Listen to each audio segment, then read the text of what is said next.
Hello all, welcome to the British Interplanetary Society's 24th, yes it is, the 24th live-streamed evening lecture since the start of the first COVID-19 lockdown in March of last year. Thank you for joining us wherever you are. I'm pleased to see we have quite an international following tonight, and I'll look forward to more people joining during the evening. For those who don't know me, I'm Alistair Scott, a past president of the Society, and now as chair of the events committee, I try to keep all our events and activities going, and am always on the lookout for interesting and forward-looking talks. I'll tell you a little bit more about our upcoming events after this talk, but I can say that we're planning to be back in the BIS for our talk on the 21st of October, when Peter Swan and his team from the International Space Elevator Consortium will be dropping in on their way to the IAC in Dubai to bring us up to speed with the Space Elevator program. So I hope to see many of you there. It will of course be live streamed from there too, and so you should still be able to join us on Crowdcast from the comfort of your own home or office anywhere in the world. Today we are again using Crowdcast for both the presentation and the Q&A, so most of you will already be familiar with it. Please use the chat box for your networking and the questions box for your questions. Please keep an eye on the questions box so that you can vote up the questions that you want to go to the top. Getting them in quick means that more people get the chance to vote yours up. If you enjoy this evening, then please make any small donation you can by pressing on the donate button at the bottom of the page. Every little helps to cover the cost of these lectures. Tonight, I'm pleased to say we have a very special speaker for you. As you should all know, the UN World Space Week started on Monday, the 4th of October, which is, of course, the anniversary of the launch of Sputnik 1 in 1957. World Space Week ends on the 10th of October, and that's, of course, the date of the signing, the anniversary of the signing of the Treaty on Principles governing the activities of states in the exploration and peaceful uses of outer space, including the moon and other celestial bodies. The theme of World Space Week this year is Women in Space. So our speaker tonight, Emanuela Palombo, an astronautical engineer working for the European Space Agency, not only fulfills that requirement, but her project is currently exploring one of those other celestial bodies, the Sun. I won't say any more. I'll hand over to Fabrizio now to do the introductions. Over to you, Fabrizio. Thank you, Alistair, and good evening to everybody. It's very, very exciting to have Emanuela here because despite the last few lecturers we had, there were people very important and we barely met. I barely met them, but I know Emanuela since a long time because actually I met her first in the company, but we worked together. And then she left it for her career. She was just touching base in the Leonardo company, and then she left to go to ESA and proceed this wonderful career. So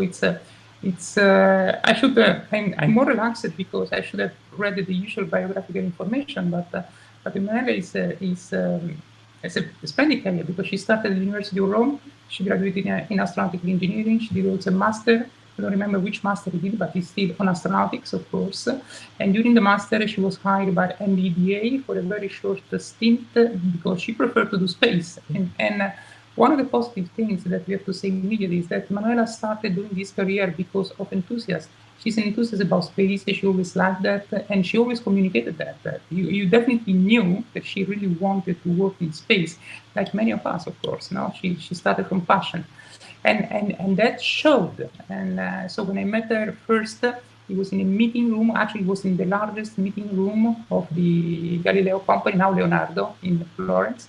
And I can tell you that she made it clear that she was really in control. And that's why this evening she's talking about attitude control. And I was very happy to see somebody like that. And of course, I did my best to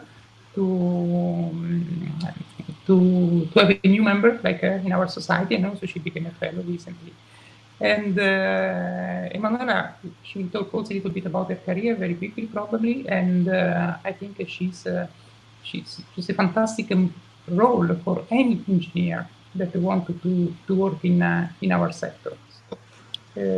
Please also use, as Alistair said, use question box below. And Manuela can answer any technical question possible. I know that, so I'm putting already a problem. And but Emanuela is up to you now. Yeah, thanks so much, both Alistair and Fabrizio, for the beautiful introduction words you had for me. I'm emotional after hearing this. So I'm just an engineer, as many others. Indeed, I'm led by my passion for space since I was a little girl, as many of the people that choose this career. I'm fascinated by technology, and that's why I decided to be an engineer. But still, with my technical skill, I contribute also to the science that our spacecraft do. And that's the part that really, that I'm really passionate about.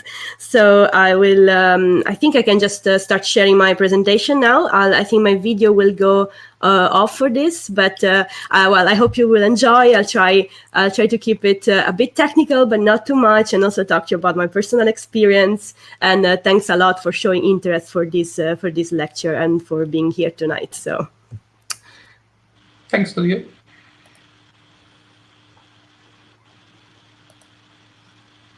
I don't see Emanuela anymore now. Yes, I'm just going to share my presentation directly. So as you know, tonight I'm going to talk to you about the design and commissioning of the Solar Orbiter AOCS, which is Attitude and Orbit Control System. But first, okay, something about me, some things you heard already. So I have a master's degree in astronautical engineering from the University Sapienza of Rome. And I'm currently a GNC AOCS engineer at ESA ESTEC, which is the European Space Agency establishment in the Netherlands since 2016. And among other things I did at the Space Agency, I've been also the Solar Orbiter AOCS engineer up to completion of the spacecraft commissioning. And yes, Fabrizio highlighted, I am a fellow of the British Interplanetary Society. So what do I do at ESA? So my role at ESA is to support to provide technical support to ESA projects, and so to participate to project review, feasibility studies, proposal evaluation, but also managing research and development activities. So basically, it's research development contracts with industry, where we try to find new technologies, new AOCS concepts. Can be both hardware or software algorithms, new mathematical techniques. We also have laboratories, and I like to spend some time there too to try to do some prototyping.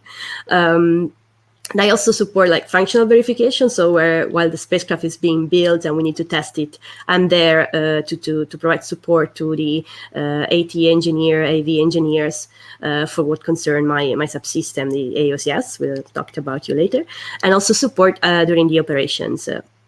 So when a spacecraft is launched or where the ground segment is being validated during the commissioning. So I'm there to support the spacecraft. Also, in case there is an issue with the spacecraft in orbit related to AOCS units, then they could call me in case of need. And of course, I also provide support to the launch campaign, which is the moment where the spacecraft is integrated with its rocket to be launched, and some other tests are done in that frame too for what regards AOCS. So, sorry, was one last thing I want to tell you. So where I work, is in ESTEC. So these are the many, in this slide, you can see the many centers of ESA in Europe. The biggest one is ESTEC in the Netherlands, the space technology. This center, it's basically where we do the development of the satellites, and then all the other centers are dedicated to data exploitation, science data operations, the ESOC centers, the mission control operation, and so on. So here you can see a bit where I'm based in the Netherlands. So tonight, I'll try to talk to you about the Solar Orbiter mission. I know you had recently a lecture from Ian Walters, who was the program manager of Solar Orbiter from Airbus. Some of you may know already about the mission, some of you not. So I'll just give a quick introduction and about this spacecraft. Then I'll talk to you about my subsystem, AOCS, because you heard this word, but maybe you don't know exactly what it is. So I'll first go through some general definition and terminology, just for you to know what this system does. And then I want to talk to you about the Solar Orbiter AOCS specifically. Then I'll talk to you about the launch and early operations, which is definitely a very exciting moment for a mission where we launched the spacecraft, we saw it go into orbit, and we started operating it and checked that everything was working fine. Then I'll show you where is Solar Orbiter now. And say thanks to, let's say, all the people that contributed and also helped me prepare this presentation. So, first of all, something about Solar Orbiter. So, Solar Orbiter's mission is to perform these close-up observations of the sun from high latitudes, and they will provide the first image ever of the polar region of the sun. And they also will investigate the sun and Earth connection, what means basically how the plasma, the bubble of plasma generated by the sun, the heliosphere, can basically influence our planet with the space weather. So it will be focused on 4 main areas of investigation, which is the solar wind, the polar region, as just said, the magnetic field of the sun, and the space weather, which is actually a topic that's getting more important today, especially because we rely so much on electronics and on satellites for our daily life. And for basically there could be some sudden events like flares and coronal mass ejection that can actually produce energetic particles that can affect our atmosphere and also our electronics, for example. So this is it's very important for us to understand better our planet, our star. Also, it's a world-class scientific mission in collaboration also with NASA, which provided one of the instruments on board of Solar Orbiter and also the rocket to bring it to orbit. So this is you see the trajectory. So the orbit that Solar Orbiter is gonna fly on during its mission. Solar Orbiter was launched from Cape Canaveral in Florida on the Atlas V rocket supplied by NASA in February 2020. And the spacecraft orbit has been chosen to be in resonance with Venus, with the planet Venus. It means that its orbit is, and the orbit of Venus, they periodically encounter each other. And basically, thanks to this vicinity to the planet Venus, we can alter and tilt the orbit of Solar Orbiter without using our propellant. We basically perform gravity assist maneuver with Venus to maneuver and change the orbit of our spacecraft. So initially, Solar Orbiter will be in the same planet, in the same plane of orbital plane of Earth and the Sun, but then slowly will increase its orbital inclination up to 17 degrees, and this will allow the spacecraft to image regions closer to the poles of the Sun, which are not normally visible from Earth, from our perspective, and if we'll be able to extend its mission above, let's say, the nominal mission phase, this depends a bit on the propellant that we will have left on board.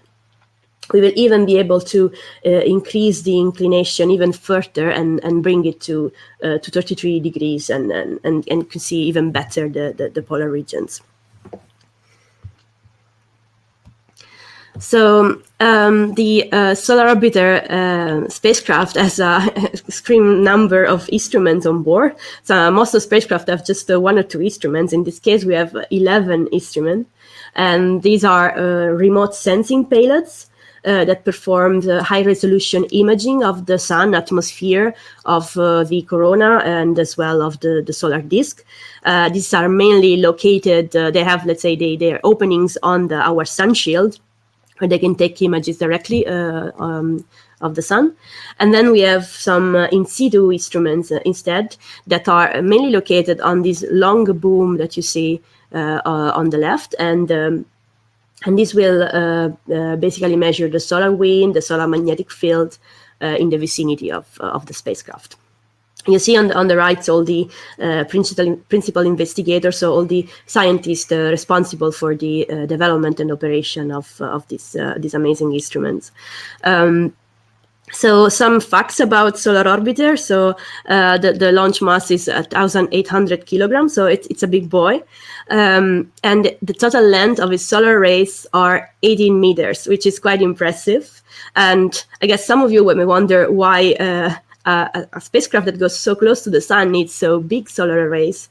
So actually, since we go so close to the sun, we cannot orient our solar array directly perpendicular to the sunlight, because it would be too hot and they would burn. So our solar array actually quite tilted, and therefore, because of this, let's say, very low inclination of the sun rays to the solar array, the power output is not so good. So that's why we need such a big solar array, which is, I guess, surprising for a sun orbiter like this.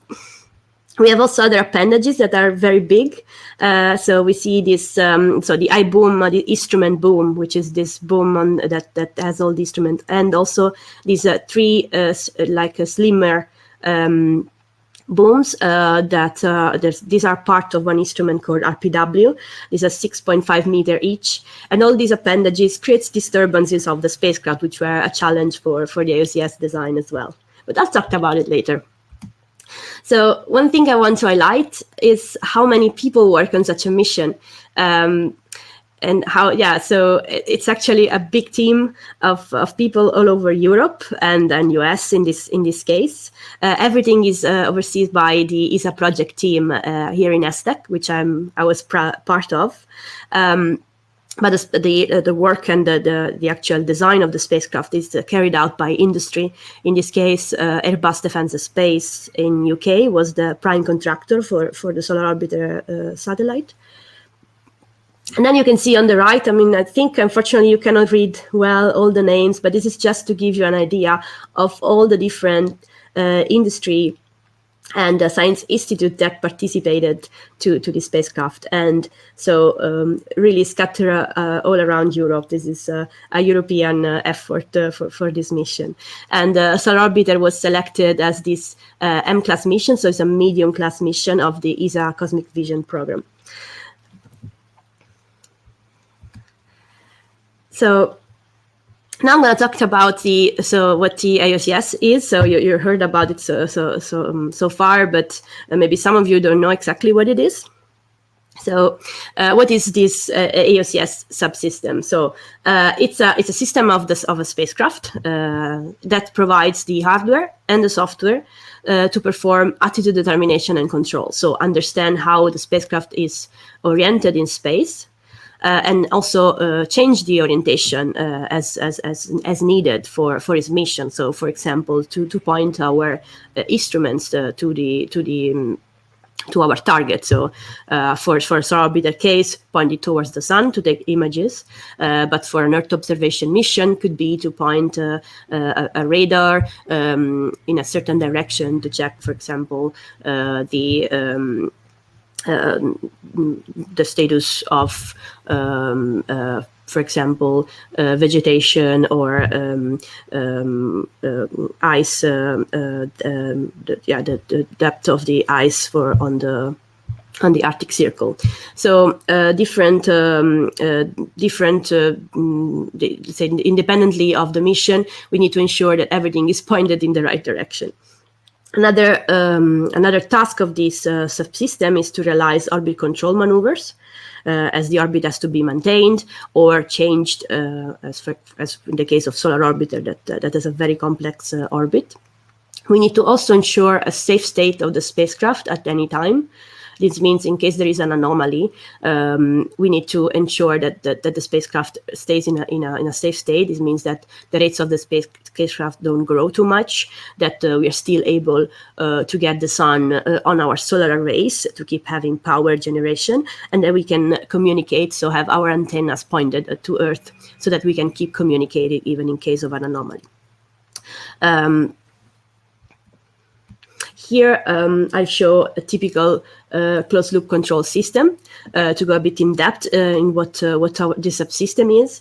So basically, in this closed-loop system, we have a set of sensors that sense the satellite, the spacecraft dynamics, so they understand where it is the satellite pointing direction, and they feed the data to the computer. Inside the onboard computer of the spacecraft, there is also the AOCS software that basically processes this data and estimates the orientation of the spacecraft. Knowing how we are oriented and what is the desired orientation, we can see what error is, and we can then generate commands to our actuators to modify the spacecraft dynamics again to achieve the desired pointing direction.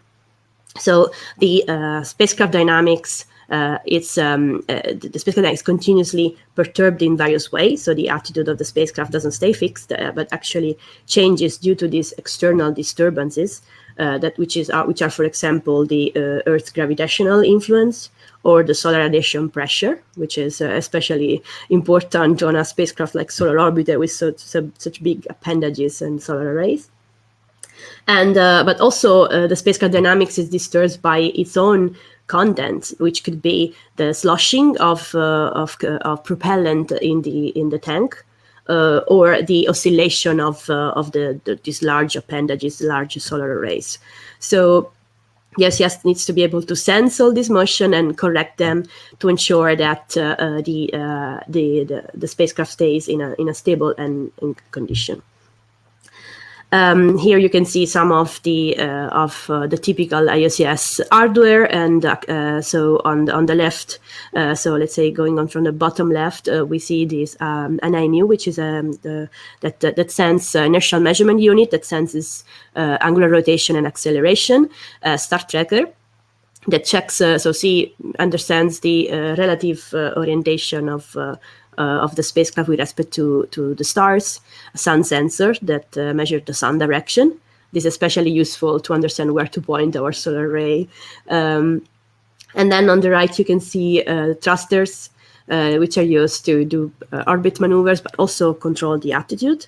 And then reaction wheel that are also used to provide 3-axis control with very precise, stable 3-axis controls for our spacecrafts.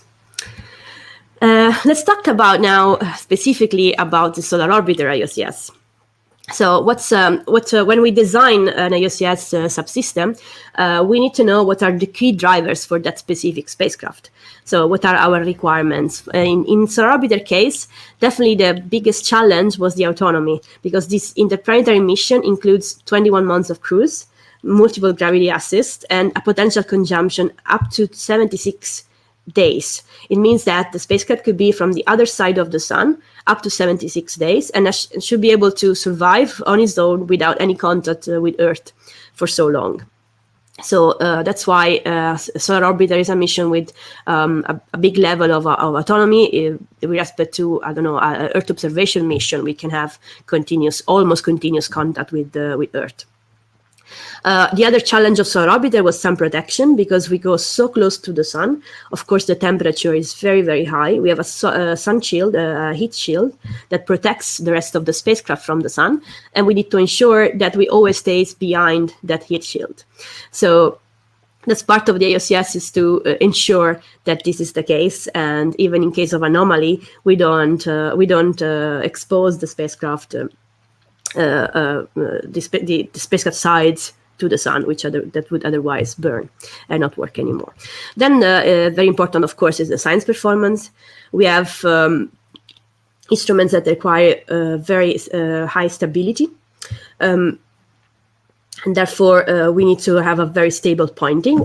This is very similar when we take a picture. We want to ensure that our hands are steady, otherwise the image will be blurred. So similarly, we need to ensure that while our instruments are taking measurements, the spacecraft stays stable at any time. And finally, we need to provide very precise delta V performances. So as you know, we have this multiple gravity assist maneuver, which has to be very precisely done to achieve the desired result, and therefore this maneuver have to be very precise. We cannot also waste propellant, because the moment we will end our propellant, our mission will also end. So we want to be very accurate to avoid any waste and to ensure that we can extend the mission as soon as possible to get even more data. So how is the hardware that we used on Solar Orbiter? Which hardware did we use? So the suite of sensors and actuators is actually pretty standard. So as actuators, we have 2 branches of 10 Newton thrusters. They're using cold redundancy. We have 2 branches. This means that in case one is not working properly, we can switch it off and use the other one. This is a typical solution we have on spacecraft to ensure that even if something goes wrong, we don't lose the mission, and we are still a functioning spacecraft because we have a backup on board. Then these thrusters can also be used in pure torque, so it can be used to apply force, so to change it, to provide delta V and alter the orbit, or they can just use for attitude control and also for wheel offloading. Then we have this reaction wheel unit, so it's 4 reaction wheels that are used in hot redundancy in this case. So it means that normally we use all 4 of them, but even in case one would fail, the other remaining 3 are still able to provide full performance for attitude control. Then in terms of sensors, we have fine-sun sensors that provide direct 2-axis sun measurement, so we know where the sun is. And this is important because, as I told you, we need to ensure that we are always pointing in the right direction and we are always behind our sun shield. Then we have inertial measurement units.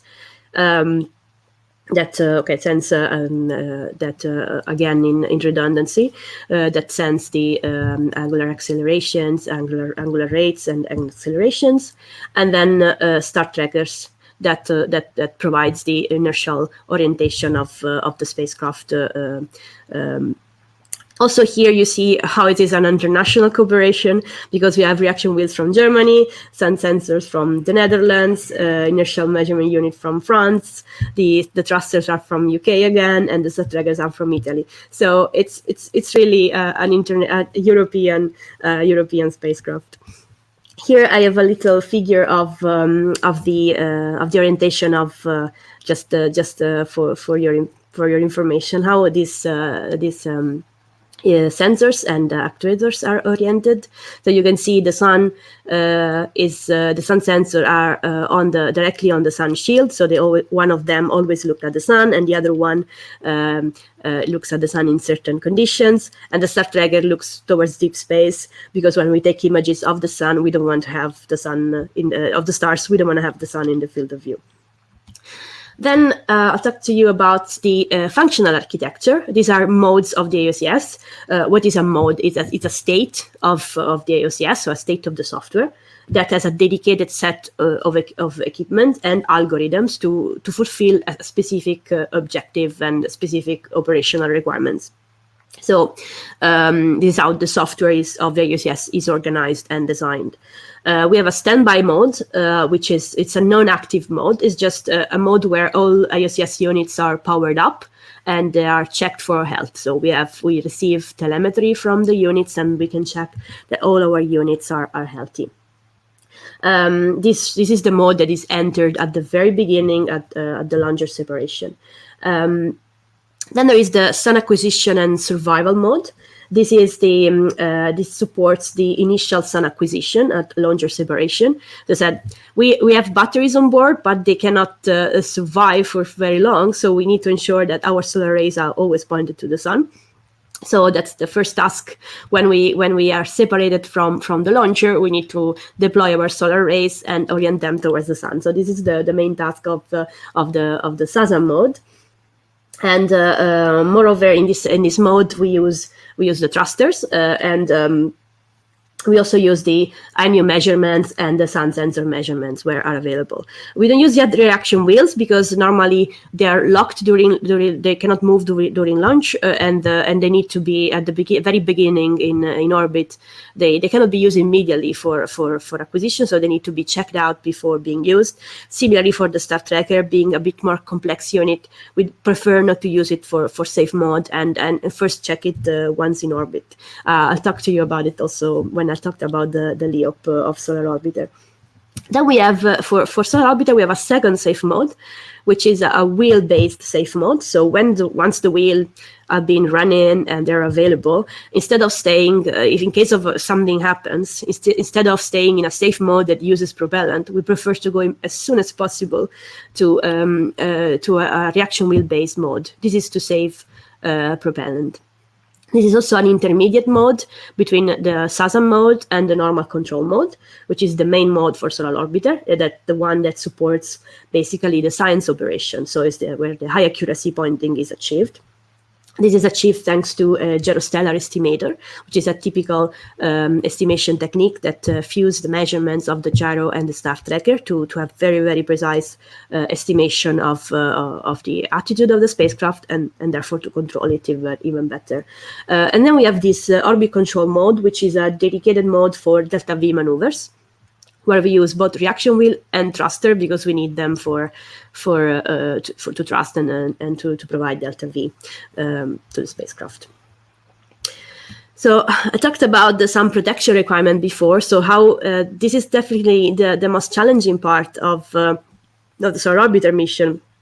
And the most special one, because there are other instruments, other spacecraft that have maybe big autonomy because they go to Mars, for example. But in this case, going so close to the sun, this is really a first time for us, and therefore the sun protection was a big concern. And so we need to ensure to really monitor properly all rate anomalies and attitude anomalies. So when we are away from our nominal attitude, which is just pointing our sunshield to the sun. Here I provide a table with our requirements. So when we are very close to the sun, we really need to ensure that the off pointing is never above. So it's above 2.3 degrees for maximum 50 seconds and never, ever above 6.5 degrees. If you would exceed these limits, the mission would be lost because the spacecraft could not withstand the temperature reached in those cases. And you can see on the left, there is a beta cone that says, okay, we should always stay basically in the green zone. In the yellow zone, we can only stay for 50 seconds. If we reach the red zone, we are dead. So that's very scary. To ensure that we survive, and this never happens, we implemented a special solution, which is called defer reboot. So when we have a failure detection, we have to have a selective reconfiguration. So we do a fast reconfiguration. We try immediately to reactivate the AOCS and bring the spacecraft in the nominal attitude. This is because the off-pointing is not just the one achieved during the failure, but there is also some time while the spacecraft is reboot, where the attitude is propagated. So this angular drift accumulates with time. Therefore, we really want to be fast to not exceed this 50 seconds limit. After we, let's say, we did this quick and dirty solution and we came back to the nominal attitude, then we have a standard full reconfiguration to ensure that all units are functioning properly. So after talking about the Solar Orbiter AOCS, I'll talk to you about the Leop, which is definitely the most exciting part of our mission. We've been working on a spacecraft for very long, the design, the testing, but the most exciting part is definitely the launch. At least it was for me. So what is the Leop? So it's a launch and early operation phase, which is the period immediately after the launch when these critical operations are carried out by the mission control team. So during the design and the testing, the design authority stayed in ESTEC with us in the Netherlands. We were coordinating the design of the spacecraft, coordinating industry. But once we reach the launch, everything moves to ESOC in Darmstadt, which is the European Space Operations Center. There is where the Mission Operations Center is located, and they are the one operating our satellites. During the Leop, all the various elements that are of the satellite are gradually switched on. We need to ensure that all the mission critical activities are performed properly, like solar array deployments or other appendages that is applicable definitely to Solar Orbiter case, opening any door shutter for our instruments. We also need to ensure that the orbit we achieved is a correct one. We may need to perform orbit correction maneuver if it's not the case. We need to also achieve a nominal AOCS mode, so we have to check out that all AOCS units function properly. And we have to do also the checkout of other subsystems like the power subsystem, the data handling, and TNTC. So, since I'll talk to you about all these different elements, that I want to show where they are. So ESOC is the operation center is in Darmstadt in Germany. That is where the mission operation center is located, so the MOC is located. Then we have the ESAC, which is the science operation center, where all the scientists are sitting while we're in ESOC. Of course, we communicate all the time, but they are there checking the data coming from the payloads and letting us know if they work or not, and giving us support. Then, of course, there is the launch site in Kennedy Space Center, there in Florida. And I show also the 3 ground station that constitute the ESA track deep space network. These are 3 massive 35-meter diameter dish stations that provide global coverage, and they are also operated and interconnected with the network operated by NASA and other agencies. This is to ensure there is always coverage for deep space mission. So in the Solar Orbiter case, we mainly use the new NORCHA, but the other 2, Cerberus and Malargue, were also available as backup. So, as I said, a lot of people work on the Leop as well. It's a team of different teams. So back in Kennedy Space Center, there's the launch team. They are there working until the launcher is up, and then they can go celebrating, and then we are there instead in ESOC waiting for the flight data to arrive and being very nervous. So in ESOC there is the flight control team that's sitting in this main control room. It's called MCR. It's the big one in the center of the image. There, it's sitting the flight control team.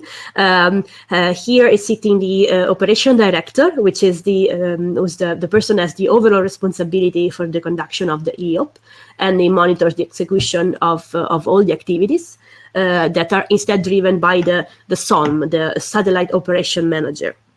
He's responsible for following and driving the execution of the Leop timeline, and also ensures the safety of the satellite. In this main control room is also sitting the project representative.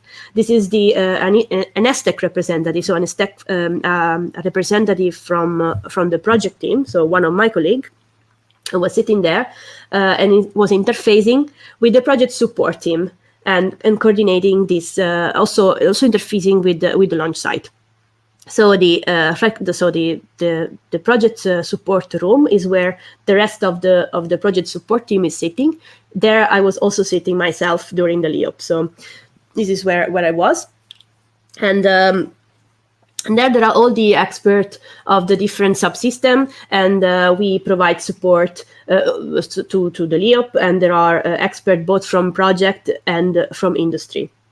So we monitor the spacecraft status, we participate to all offline analysis if it's needed, and we also participate to go, no-go decisions and anomaly briefings. And we were organized in 2 teams. this is the whole teams. We're organizing in 2 teams to ensure 24-hour coverage. So we have 12-hour shifts. We're a blue team and a green team. So other people that participate, other teams, is the ground operation. So it's a whole team that ensures that the network with our ground station is properly working and the data are arriving properly. We have a software support because, of course, we use many different software to receive the telemetry and also for the data handling and distribution. So we needed always a 24-hour support, and then we have the flight dynamics team, which provide orbit determination so they check that the orbit injection is correct, or if it's not correct, they provide us with the calculated maneuvers to be performed. So then I'll go directly to the Leop. So this is the exciting part. So as I said, the Solar Orbiter mission was successfully launched from on the 10th of February 2020 at 4 o'clock UTC. I myself was sitting in the project support room. But here you see what was our configuration of launcher. This is the Atlas 5. As you can see, it's a bit weird configuration with an asymmetric rocket and asymmetric booster on the side. So here you see also a picture of the fairing opening up and with the upper stage, and you see Solar Orbiter hooked on top of the upper stage, and the upper stage is the one that performs the final orbit injection. So our rocket performed perfectly, and in fact, there was no need to any trajectory correction. It was a perfect injection. So we thanked the ULA, the United Launcher Provider, for such a perfect outcome. So. While this was happening, we were sitting in the main MCR here. You can see some picture, and we were waiting for our new NORCHA antenna to pick up the first heartbeat of the satellite, which you see here on the right. It was a long wait after the launch. It took about 1 hour to get this first signal, and you never know how it goes. So it was pretty scary. It's a pretty scary moment waiting there for this first heartbeat. This is called acquisition of signal, and here you see here the antenna pattern of Solar Orbiter. I want to say something about the team that was there. As we said, we're celebrating women in science and technology, and the project support team had quite a number of women. And here you can see Lydia Icardi from Power, going from the left to the right, and Claire McCrory was the team leader for the blue team, Nariman Brahimi for software support, me for AOCS. Then there is Renee Oshard, who was also the team leader for the green team, Catherine Smith for software, and Samantha Bernabeu from operation. This is both ESA and Airbus engineers working in the project support team those days on the Leop, and also everyone was involved in the development and the design of Solar Orbiter. So let's talk about the first day of Leop and what happened. So how do we know what happened? By looking at in-flight telemetry. So as here, I'm showing you the plot of the telemetry coming from our gyroscope, so sensing the angular rates of the spacecraft, and this tells us a lot. So what we can see at the very beginning, there is the separation. You can see when the AOCS are stand on. So while the signal is all 0, means that the units were off. Then they're suddenly switched on, and we have these first measurements. This is the angular rate sensed at separation. So this is how the launcher released us. After some time, there's a time to initialize everything. There is a first deployment of first release of the solar array, where this is big spike increase of sudden change of angular rates, and immediately after there is a first rate damping. So the Solar Orbiter AOCS picks up these high rates and brings them down to a stable pointing. In this case, there is the sun acquisition. Then there is a second release of the solar array. So the second part of the solar array deployment. So you can see here a bit of a disturbance in the pointing. This is where the second part of the solar array are deployed. But this disturbance is quickly picked up again, and then finally the spacecraft is left in a stable condition, ready to communicate with ground. This is where we receive the acquisition of signal, and we started commanding and communicated with our satellite. All these data were downlinked after. They were stored in a memory in that 1 hour of time where we didn't have contact, and they came out quickly after we received the signal about this moment. So all AOCS units were on, and they were behaving well. There was no triggering of FDIR, which is failure detection, isolation, and recovery. This is the function of the software that triggers in case something goes wrong. So we don't want to have to see it triggering anytime. What we observed that was a bit unexpected was this high gusting torque, which was higher than prediction. Then in this case, we monitored in this first day. We monitored also the reaction wheel friction. So at the first start of the reaction wheel operation, usually the friction is pretty high at the beginning and slowly goes down to nominal levels. And once it converged below a certain value, we can use finally the wheels for actuator control, and we can therefore stop using the thruster, which could consume a lot of propellant. So we were monitoring this friction, and once we was reached the value, the threshold we wanted, we commanded the transition to reaction wheel mode. Then the second day, it was about deploying our other appendages. So it was part of the Leop operation. Here I have an animation. So what happened? We had to slew to some specific attitude. As you can see, the spacecraft is changing orientation, and we would deploy these appendages. First there was the RPW, and now you can see the iBoom being deployed, and finally you will see the other two RPW booms being deployed here. Why we had to slew, no, we couldn't stay fixed in our nominal attitude. This was because we needed to heat up those hinges because otherwise they were too cold and they could not be operated. So part of the AOCS is also bring the spacecraft in the help this operation. So we had to slew the spacecraft, illuminate those hinges, wait till the right temperature was reached, and then we could start the operation. However, something unexpected happened in this case. So while we were in this, let's say in this slew maneuver, so we have the spacecraft 45 degrees off pointing. So from our nominal attitude where the x-axis is just pointing towards the sun, we had an issue. So it was the door. The door of the remote sensing instruments were getting too cold, and the pin puller mechanism that would open those doors were reaching their pre-deployment non-operational limit.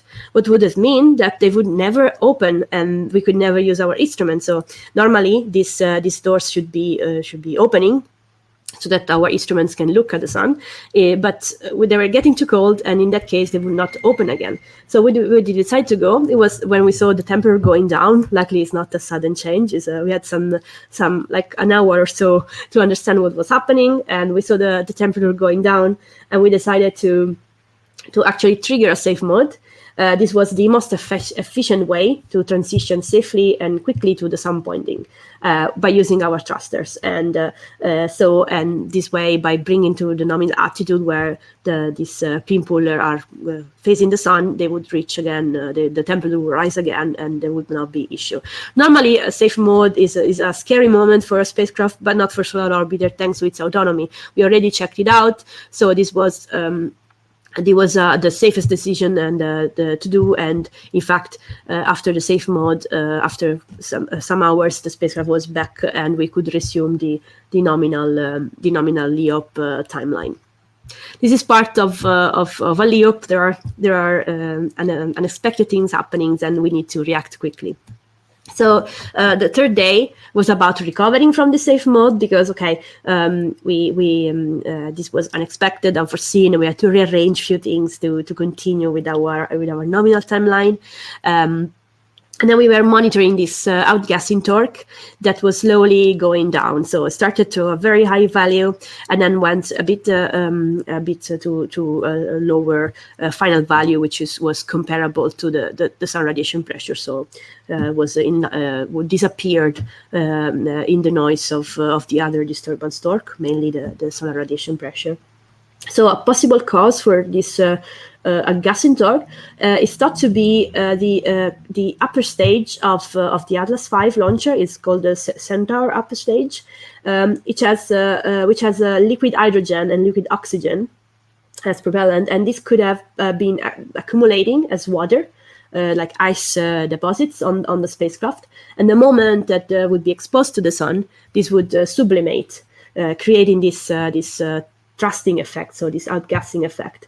So, and you can see also that when we changed our attitude for the I-beam deployment and the RPW, we have two spikes here at the end of the curve. This is because new phases of the spacecraft were exposed to the sun, so probably the ice deposits that were on those sides, they were in that moment exposed to the sun for the first time, and they started sublimating, having this sudden release again. So this seems in line with this the identified root cause. Then we have in the first day we completed the high gain antenna deployment. This is the big antenna that allows to communicate with Earth even when the spacecraft is very far away. And it's a big antenna with a quite massive antenna. So we use this the steering and of this antenna also to characterize the AOCS performance. This is part of the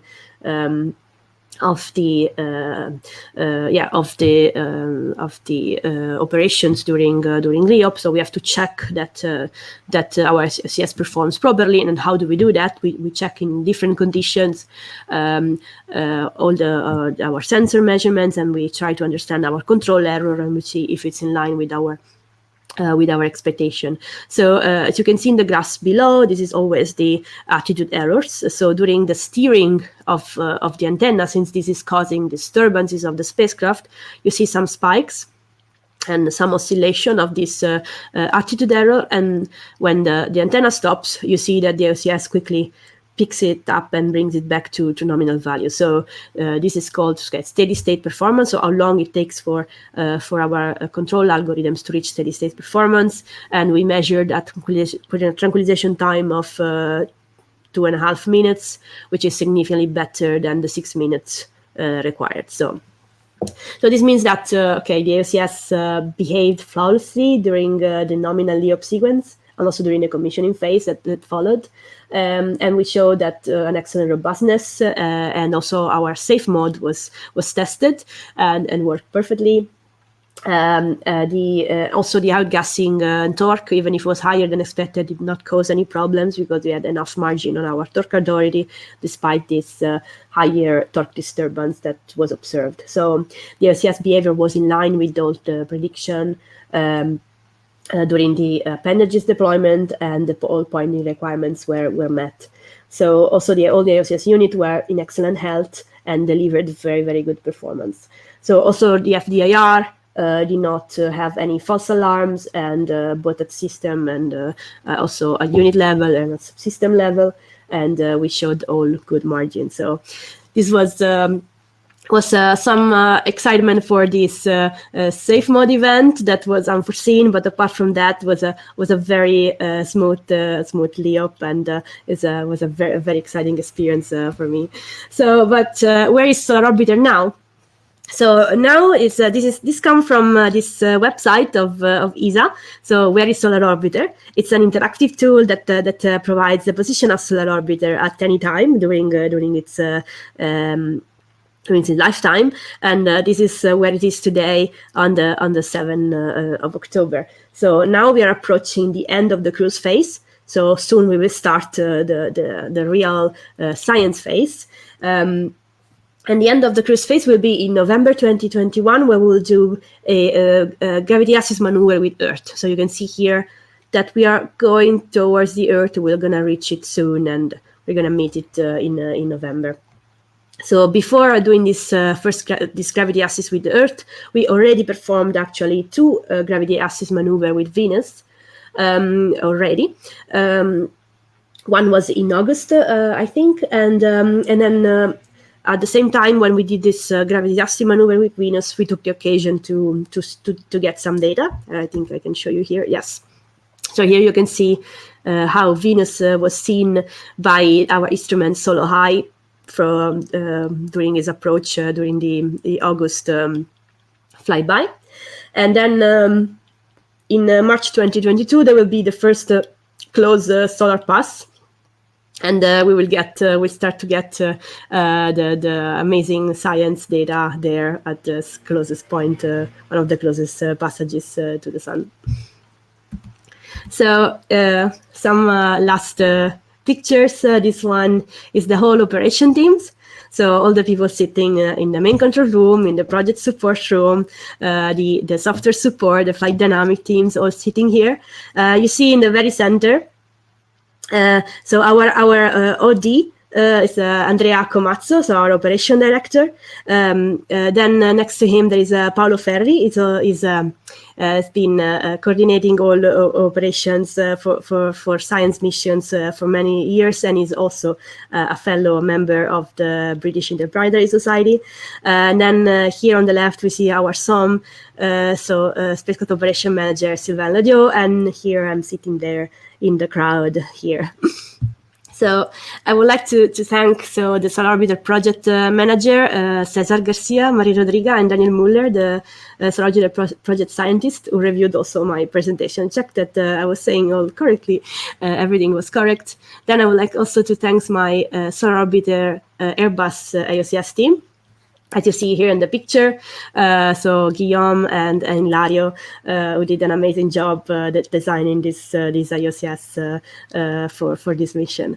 And then I provide to you some reference paper in case you wanna see and read more about the mission. Some of the data I showed here are also shown in this paper, and you can read some more detail in there. So thanks a lot for your time, and I hope you enjoyed this presentation.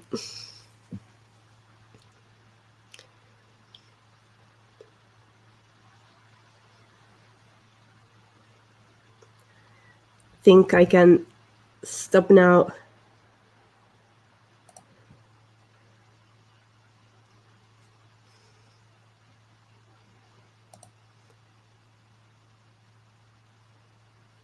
Some comments. Can you hear me? Yes, now yes. Okay. I said thank. If you didn't hear, I was thanking you, and it was fantastic, and also it's exciting. And we have some questions for you, of course. And but if you want to take a moment, I can give you 5 seconds or something like that. It's okay. I'm ready.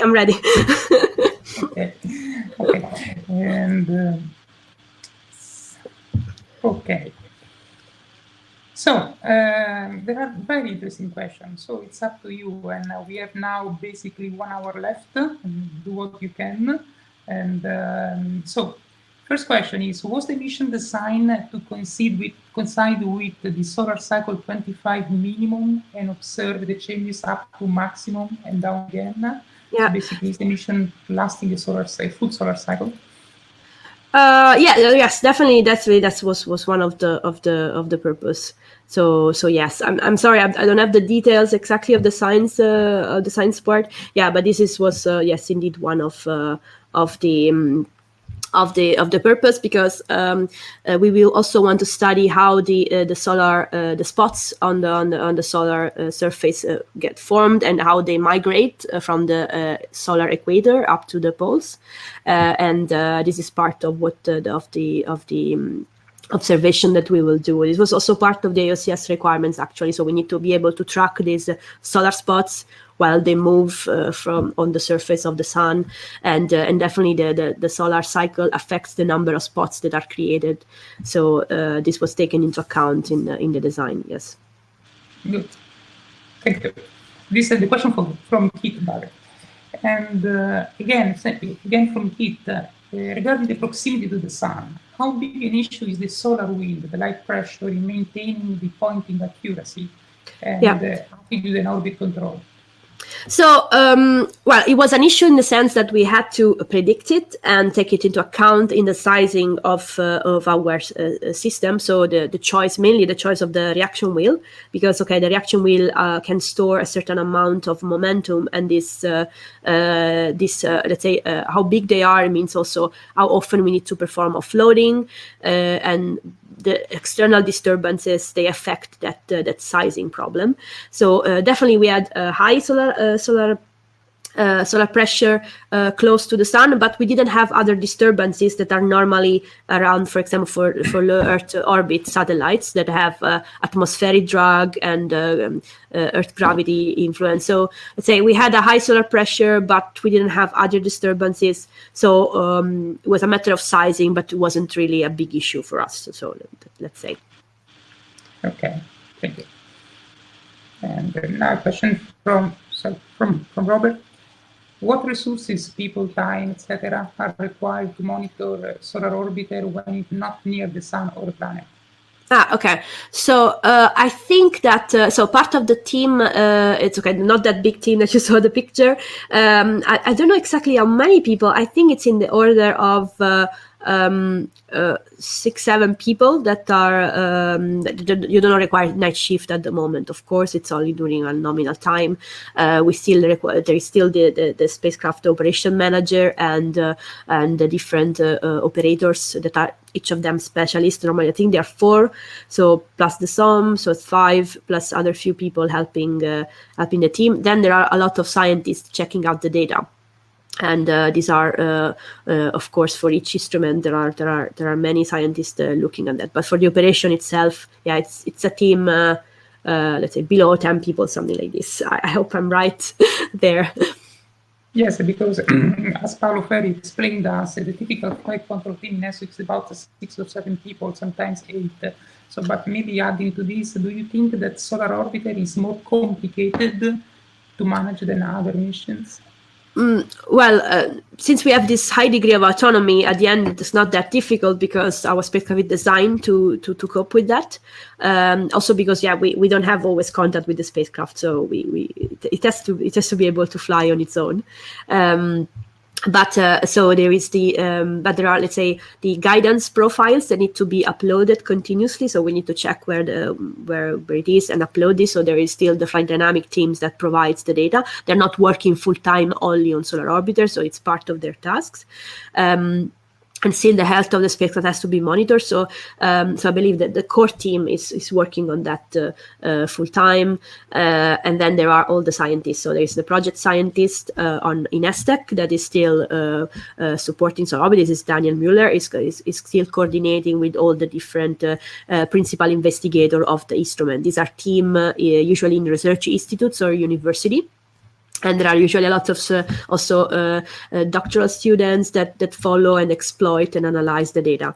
So this is a bit the principle of the science part of the users, of course. Yeah. Okay. Before we go to the next one, can you please explain us what is behind you? So this was part of one gift I got from the project, which is a towel to go on the beach because Solar Orbiter, so we have to deal with the sun and beach seems connected. Yeah, we know that the ESTEC is on a beach basically, so we assume that you always go there at lunchtime. So. Was mainly meant to be used in Florida when we went in Florida for the launch campaign actually, but at the end we were working it was winter time and we were working very long days, and I think I managed to go there on the beach all in the weekend because by the time I was out of the office it was already 6-7 o'clock and the sun was down. But okay, never mind. At least I used it once in Florida, I think. Okay. So you went also to Florida, to the Cape? Yes, I was there. Yes, I was there for the. Okay. So let's go back to the questions. And now a question for myself. Can you say something about how important it is for young engineers of any specialty to also understand the software, considering its role in onboard and on ground? Yeah, okay, definitely the software is a big part of a spacecraft, and it's what it takes a lot of time to develop and to test, and also what allows to also make changes in fly once the spacecraft is in orbit. Yeah, so definitely it's very important. We use, I mean, in any specialty we use software for software tools for the development and the design. So even if we are 100 people, we're looking at so any specialty we're following, there is always software involved, if either it's onboard software or ground software. So definitely it's very important. I'm a software person myself, so for me it's very important, but also for other disciplines, it's fundamental. Yeah. When I met Emanuela for the first time, we were working on the same project, and she was working on the software requirements for a fine guidance sensor, and also in the model of the very instrument, which was done in a completely different environment, and so on. So, okay, Earth flyby on the 7th of November 2021. This is another question from Pete. If heat shield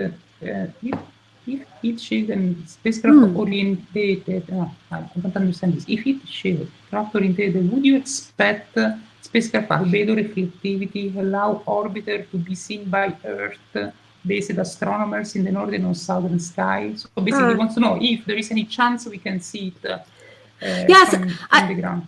I think it was spotted during the Leop, so I don't know exactly I think so, because we saw big solar array. I think it was spotted during the Leop as well by ground-based astronomer. I think we had a picture of the passage of the little spot of Solar Orbiter just shortly after Leop. So it was done in that case, so we should be able to see it again during this flyby. I'm not sure 100%. Okay, so it's enough? It has enough reflectivity to do this. Yeah, it's a very black spacecraft. So the body, but the solar array, of course, yes, they reflect. So it should be possible to see it. Okay, so we have a question from Gerald. Gerald, is the Solar Orbiter like Mariner 10 able to use light pressure to reduce fuel requirements? Okay, so here you mean like using solar radiation pressure to our advantage? Yes. So basically, when we use the disturbance also to maneuver in the direction that we want. So so we taking that into account to reduce fuel requirement. Yes, that's correct. Okay. Question from John, another fellow. Has Brexit made it more difficult to induce UK companies? Okay. So basically, the European Space Agency is actually disconnected from Europe itself. So it's in fact we have also Canada as one member. So there is a ESA convention, and countries can sign for the ESA convention and participate to ESA, be members of ESA without necessarily be members of Europe. So the European Union. So by that, it was not an issue. There were some actually issues just at the very beginning of the Brexit, because we didn't know commercially how export would be handled, and I think we had to speed up the shipment of the spacecraft from UK to its testing site in Germany back in those days, just to assure that there was no impact. But okay, in any case, this is so normally it's not a problem for ESA to work with UK if it's not if it's just an ESA mission and not a European Union mission. But in general, was it felt the Brexit impact in ESA?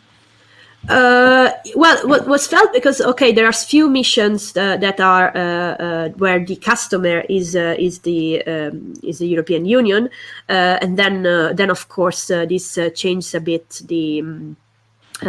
the geo-return policy. Of course, for all science mission, this was not possible. ESA strives for international cooperation, and as I think, I don't remember, but astronauts. Oh, I don't know who said it first, but I think what say astronaut that when you look Earth from the space station, you don't see any boundaries. So, I guess it goes a bit against the spirit of cooperation, but anyway, within ESA, UK is still a part of ESA. So for us, there's no Brexit here. Okay. Now we have a very complex question from Carlo. Carlo has the distinguished honor of being one of the very first local members of BIS Italia, but this should not let him do 3 questions in the same question. So, but for this time, we forgive him.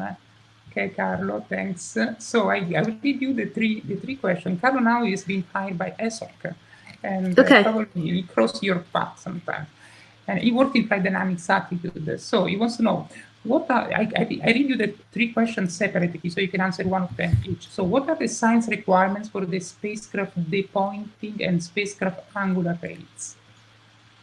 Yes. Okay. So you want the actual numbers of the what is the point the science gave you for depointing accuracy? So we had, I think, a absolute pointing error of about 200 arc seconds, and then we had a quite stringent RP requirement and a PD requirement for over of the angle, so the drift, pointing drift over 10 days, and this was linked to the sunspot. So because we need to be able to, so with a certain guidance profile to follow these sunspots moving on the sun surface, we had to track them along 10 days. So the drift, the pointing drift should not be too high. Okay.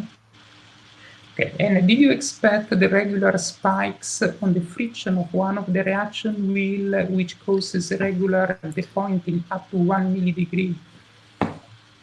Okay, yes. So this was taken into account in our requirement. We used a model coming from an ESA activity, TRP activity that studied all the reaction wheels in orbit and tried to, from the flight data, derive a statistical model from this friction spike. So let's say this was taken into account in the design. Of course, the spike corrupts, so we cannot do anything if the spike is too fast, so the OCS cannot react. But if we can quickly at least let's say reach steady state pointing quickly. And we did have some reaction wheel friction instabilities during commissioning, and for this reason we had to change a bit the strategy of operating the reaction wheel, and in particular avoid to keep them always at the same speed, because this can cause oil accumulation and these periodic spikes in the friction. But Solar Orbiter has a dedicated friction estimator to help counteract these disturbances. Okay. And is ESTEC still involved in the industry investigation, which is trying to patch this friction feature? Yes. So yes, ESTEC is still involved. This is what I was talking about, exactly about this. So it was about this.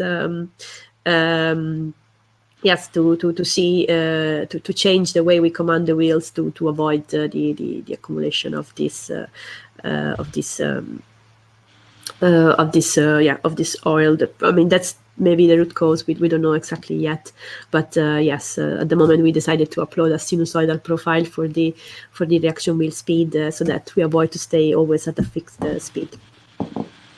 Okay, so let's go to the next one, and from Royce.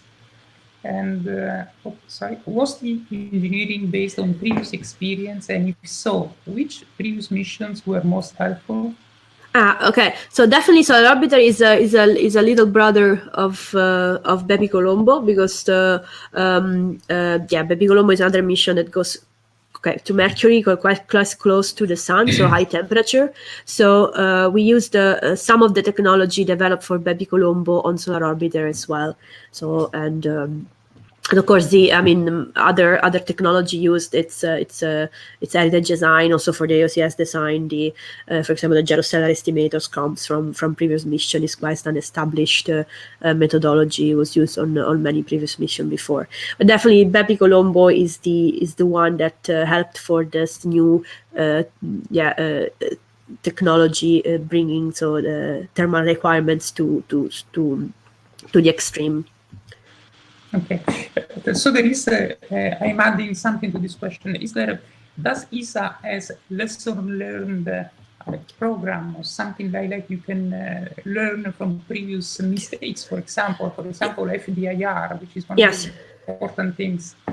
Yes, ESA, in fact, part of my task after the Leop was to derive lesson learned. So this was the project team, one of the tasks we did after the commissioning.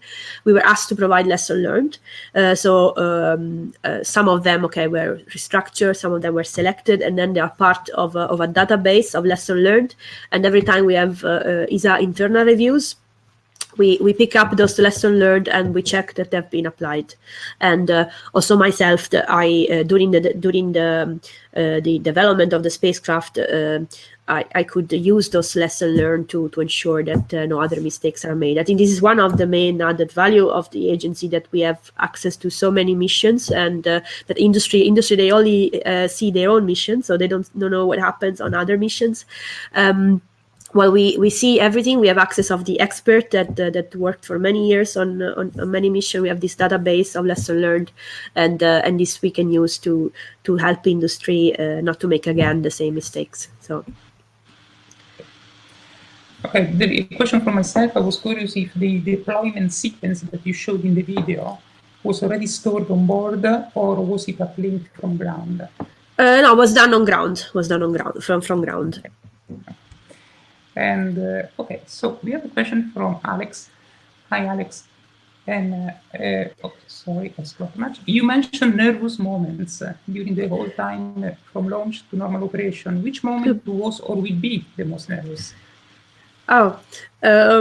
No, I think maybe waiting for the acquisition of signal. That was nervous because, sometimes launch don't go well. It happened sometimes to ESA missions, and that's scary. Because once you talk with your spacecraft, you're confident. You can fix things even if they go wrong. But if you don't hear the first heartbeat, that I think was the scariest. Being 1 hour there, because we saw the launch. So we are in the mission in the project control support room, and we had the screen. We could see the launch real time, and then we were there waiting for for the acquisition of signal. So until that arrived, it was I think that was the most nervous moment for me. Okay. A question from Alistair himself. I may have missed it in your excellent presentation, but with only 50 seconds to correct the pointing, how long would it take to get a command from Earth to the spacecraft when it is on the near or far side of the sun? Yeah, so it takes minutes. I think it's in the order of 7-8 minutes. So it would not be possible on the far sun. Then I guess even more. Even more then. So it would not be possible for to do it from Earth. So actually, that's why Solar Orbiter has to do it completely autonomously, because it has to be this quick, that quick. And say by the time there is some time to take into account. So when this let's say 2.3 degrees are exceeded, there is some time for the sensor to sense it, and then there is sometimes for the recovery to start, sometimes while everything is switched off and on again, and the drift keeps accumulating, and you reach the limit, and the 50 seconds may expire. So you better be very fast in that case. Do you have a question from Keith again? Do you have sufficient data on effect of solar flares, space weather on orbiter, to be able to forecast correction common to the orbit point of accuracy in altitude and things? So what is something big happens on the sun? How does it affect on the spacecraft? Okay, but well, what happens normally on our satellites, we can have a single event upset in electronics. So when this high particle hit the electronics, you can have this like discharge, energy discharge. But our electronics, especially on this high reliability satellite, it's built to have protection against it. Also, the memory of the computers it's also protected for such events. They have scrubbing mechanisms, and they doesn't get damaged in case of such radiation. We do take this into account in the design, and we test it on ground. Also, So let's say our spacecraft are safe, but it's the ground-based electronics that can have issues, and still on. I mean, still, if it's very severe, you could still have some issues in orbit or reconfiguration. If it's not necessarily loss of the spacecraft, but you can have safe mode triggering of things like this. So we are working to improve the forecast. There are also other missions being. It's one of the priority of ESA at the moment, and there are also new missions being built for this. One of these new missions is called Lagrange's. I think the name may change in the future. It was a first let's say placeholder for the name. It's again very much based on Solar Orbiter. It will not go as close to the sun, but it will be just to monitor space weather. It will be in L5, the Lagrangian point 5. Basically, it will be behind the Earth, and we will look at the Earth and the sun at the same time, and we can see, basically can predict and see the particles going to Earth, and study better this and improve our forecast capabilities. Oh, that's very cool. Fantastic. You should talk about that one day. And so again, Keith, but I think we already answered that. He's asking if the reaction wheel performance is capable of handling the changes in pointing due to the light pressure of the solar wind. Yes. We have a controller that always sees the errors and keeps the error to a very low level. And this controller is driven by the IMU, by the rates, or by the star trackers? From both, because the IMU. So there is a fusion of both systems. Yeah, there's another fusion. Yes, the idea is that the IMU looks at the high frequency disturbances, and the star trackers looks at the low frequencies disturbances. So and the gyrostellar estimator is this data fusion techniques that basically takes the measurements and optimizes in the frequency domain, takes the best of both worlds to have the best estimate of the attitude, and reaction wheel are capable of doing very fine pointing corrections. So yes. Okay. And you mentioned that you use the star trackers from Galileo, from Leonardo. Yes, correct. Leonardo is one of the big producers of star trackers. Did they use the standard ones, or they have to do some special modifications for Solar Orbiter? Yes, there were some little delta qualification to be performed. So it was the same of as used as for Emanuela Palombo. So there were little modification to be performed. It's often so we call it delta qualification for specific environmental requirements for the mission. This can happen. But not for the functions or the accuracy or something else. No. This was it's the off-the-shelf product with the simple small adaptations. Okay. Question from Angie. Hi, impressive, nice presentation. Thank you. Will any data be made public, which we can view online for ourselves, and will any video footage be made available on YouTube to watch? So everything you saw in my presentation, it's all publicly available, and there is a lot of footages to see. You can go on the website of ESA. You can just Google ESA Solar Orbiter. You will find a lot of videos, also from the testing part. Also you see the separation. There is a video beautiful on YouTube of the separation taken from this. So the Centaur upper stage took a video of our Solar Orbiter separating. It's really cool. I suggest to watch that. And yes, because ESA, this is we do this for European citizens. So this is all the data are publicly available and can be used by scientists and students in Europe to do research and also just to enjoy some very cool videos and images from space. Okay. Question again from me.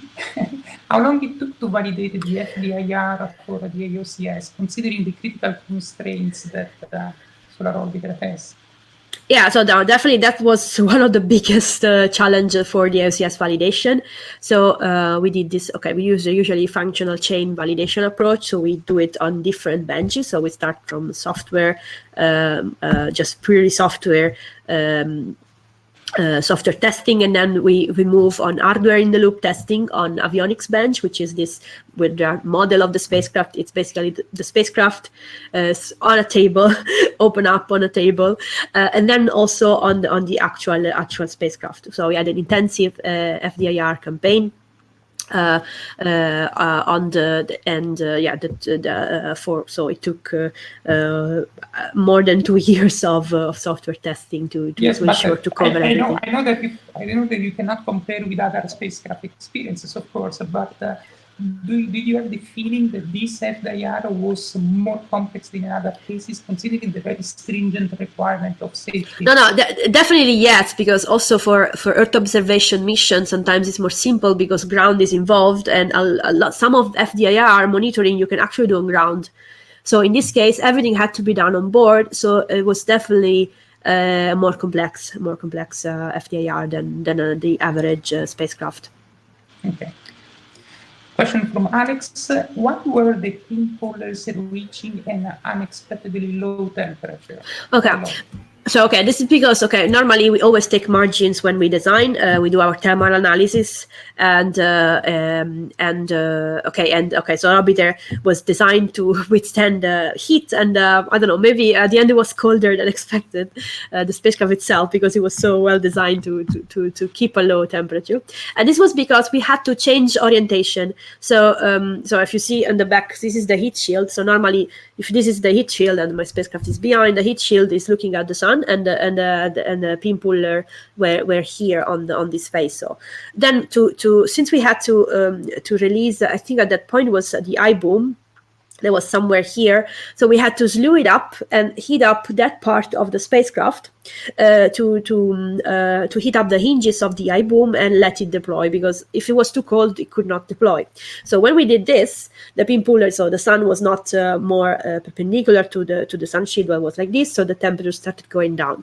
This was unexpected, yes, because our thermal analysis on ground have some limitation, and then at the end when we go in orbit we see the actual behavior. But I mean, luckily thermal processes are very slow. The temperature doesn't change so suddenly. So we had time to see the temperature going down, and when we saw it approaching, we said, this we cannot keep being, because in the meantime we had to heat up, so we had to stay there quite some time for the other part to heat up while this was getting too cold. And then said, we have to go back, otherwise we risk not to open. Maybe as a lesson learned, we could have opened them before going in that attitude, just in case. Maybe a lesson learned for the future, but we were able to recover the issue. Okay. And a short clarification for myself. When you said the 6.5 degrees, now the maximum possible error, was it total or plus minus 6.5 degrees? Plus minus. Okay. So it's 15 degrees total. Okay, thanks. And this is again for myself. Which was the coolest moment of this experience? Because you started following the subcontractors, then you went in integration and testing, then you did the ESA training, and then you went to fly the mission in the end. So which is the moment that the activity you liked it most? It was a lot of fun, especially at the end. So probably, I think the coolest, it was a building up of things, because the training in ESA, because we do get trained as project support team, all the operation teams get trained with simulation. So we simulated the spacecraft on ground, and there is some evil simulator engineer that is injecting fake all errors, and like in a video game we need to react. And I say evil, but no, it's not evil at all. It's this great simulation engineer that it tries to stress us out and see if we can react in time and save the spacecraft. So that was a lot of fun. But yeah, I think the Leop itself, it's where you see it happening, and that's so I think that is definitely the coolest moment. But I mean, also being in Kennedy Space Center for the testing, that was also pretty cool. It's like it's very difficult to choose. Okay, thank you. And will the Earth flyby, this is from S, will the Earth flyby allow calibration of any instrument against ground truth? So compare, yes, it's technique you can use on there to... Yeah, so our scientists take any occasion they can to get data. So they will try to get as much science as possible, and often they get ideas of new science that they can do, so new measurement they can take. So yes, these flybys, since we go to a body, we can take some close-up measurement. These are good moment to get some data to do calibration. So this is one of the activities done during a flyby. So that's correct. Okay. Another question from Alex. In normal operation, how slowly does the pointing drift? And how often is an autonomous correction needed? And yeah. Does the rate of drift vary much? So, okay, so this is a control loop. So this is continuously corrected. So every software cycle, the AOCS corrects this. So this is continuously corrected. So there is no accumulated drift. There is a little of the pointing that accumulates just because of the error of our sensors that are not perfect. But apart from that, we continuously correct for the drift. So there is no accumulation. A question from Robert. This is nice. This is going to be about astronautics. On future near-Sun missions, may the high temperature difference between the front and back of the spacecraft be used to generate the power for the spacecraft? Well, I'm not aware of. Yeah, I don't know if this can be used for that reason. I mean, definitely we use these gradients to move around heat and bring it away from regions that we want. But yeah, I'm not familiar with this technology. You have definitely more than 300-400 degrees, maybe even 500 degrees differential. So it's yeah, but interesting. Maybe that's. I need to check if we have some technology research and development activities on this topic. Yes, otherwise we can start a technical project in the BIS to exploit this possibility. We can see. We can make a proposal for. Yeah, I'm sorry. I'm not an expert on this specific topic. Okay. And another question from Robert: when the spacecraft is far enough from the sun, can the solar wind on the solar panels be used to adjust its orbit, not the attitude of the orbit? Yeah. Okay. No, we don't really use for the orbit. So no, we take into account. I mean, it's a disturbance on the orbit. So, but we don't use it to correct for the orbit actively. This we do with the thrusters. Okay.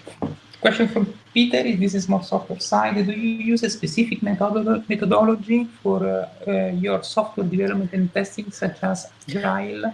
Yeah, so I think Airbus was using Agile indeed. Yes. Yes, I can say, Peter, that ESA has released an ECSS standard about Agile methodologies.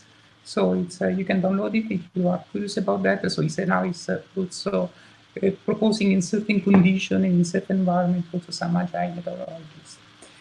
And thank you for the very question from Alessio. You know Alessio. Thank you for the very balanced and technical presentation. Have you changed something in the AOCS pointing modes after studying the data obtained during the previous gravity assists? Okay. No, we didn't change. I think the only change we implemented at the moment was for this reaction wheel friction issues that we have. So to better handle the friction, we had to change the algorithm on the way we command the wheels. But this was the only change we did on the modes. Okay. So this was the last question. And I would like to add a comment about this, and in the sense that I don't know what the audience thinks, but I think that personally think that maybe we need a little bit more engineers doing some presentation to us, especially to get into these gory details of how things work. And so, Emanuela, feel involved and check if you can find some of your colleagues that maybe want to participate in our talks. Absolutely, and, I will absolutely. Okay, and you are a fellow, so you have to propagate the BIS lectures and this kind of thing. And so we have two more questions, very quick. Okay. The Earth flyby is from the north to southern hemisphere, can be seen. Do you know that? Oh, I don't know that, but I'm sure we can find information on the ESA website about it. Yeah, I'm sorry. I don't know. I don't know this detail. And then you mentioned that Bepi Colombo was the most useful previous mission. Have you advised the teams working on any future missions? So yeah, so definitely, as I said, Lagrange is the future mission currently under development that is using a lot of the Solar Orbiter heritage and lesson learned for its design. It will not, as I said, it will not go very close to the sun, but it has also very similar instruments. Some of the instruments of Solar Orbiter will be a bit adapted and will evolve in new instruments for Lagrange. So yes, I also supported a bit Lagrange myself, and already gave all my lesson learned from Solar Orbiter to them to improve their mission. And yeah, I guess all future sun orbiters can of course benefit from this mission. Okay, so thanks a lot, Emanuela. It's been good to see you again, and ESTEC. Well, that was excellent. It really was superb. I hope you can hear me all right. Yeah. Yes. Oh, good. I'm never quite sure. I sometimes sound like a chipmunk, but I think this one's working okay. Well, thank you, Emanuela. That really was fascinating, and you've answered so many questions, in such a short space of time. I must also thank Fabrizio for finding us such an excellent speaker, and for doing the introductions and running the Q&A for us. Thanks also to Elizabeth for once again coordinating the evening behind the scenes. If you've enjoyed tonight's talk and want to make a donation, please remember to click on the donate button. As I said earlier, every little helps to cover our costs. I think there's a lot going on at the moment in space, as you all know, and we've got a lot happening here too. You'll find all the details on the events page on our website. But as I said earlier, we're now in World Space Week. And the themes this year, Women in Space. We're very interested on any more programs that or any events you are running. Please coordinate them with us. Tell us what they're about, and we can add them to the World Space Week website, because we are the coordinators for the UK. Now, going to look at the future programs, this Saturday, on Saturday the 9th of October, BIS West Midlands is running a World Space Week Branches Day with talks and panel discussions from BIS Scotland, BIS Italia, BIS Southeast, and of course from BIS West Midlands itself. For details, again, see the events page on our website. As I said earlier, on the 21st of October, Pete Swan and his Space Elevator Consortium team are dropping in on the BIS on their way from USA to the IAC in Dubai. They'll be bringing us up to date with the development of the Space Elevator. So we hope to see some of you there, but of course it will be online as well. There's a lot more to come with the celebration of the 50th anniversary of the launch of the UK's Prospero satellite on the UK's Black Arrow rocket. On the 28th of October, I'm putting together an online program that we hope starts at the IAC in Dubai and moves back to the Science Museum, Skyrora, the Farnborough Air Sciences Trust, and the Isle of Wight Aviation Museum, and to include Highdown as well. Then we go to Westcott, and we hope someone from Rolls-Royce, and the Bristol Aerospace Centre, Airbus Portsmouth, and the Space Centre in Leicester. So it should be a fun day if it all works. And the West Midlands branch is running another lecture that evening on the Black Arrow's waxwing second stage motor. Finally, I'm hoping that Francesca Ignosi, who I believe is actually listening in tonight, will come to tell us all about Argo Moon and the Andromeda constellation. Now, the dates we've given her are the 9th, 10th, or 11th of November. So I'm hoping maybe Fabrizio can confirm those for me, but we'll try and get those one on the calendar shortly. There is a lot more to come in December, and I'm already working on next year's program. So if you've got any good ideas, please let me know. But I'd better stop now and let all of you get away for supper. So I hope you've enjoyed this evening. Fabrizio, we'll discuss the future program. And thank you very much, Francesca, for sorry, I should have said Emanuela, for an excellent talk. It really was. Thank you. I'm getting my names confused. Sorry about that. Can I say one thing more? Thing more? Yeah, I just forgot one thing that I wanted Emanuela to do, because I think I said already that she's an extremely interesting role model, and if she has any recommendation for young engineers. Well, to follow your passion, so to follow what you're passionate for, because normally you're gonna be better at it.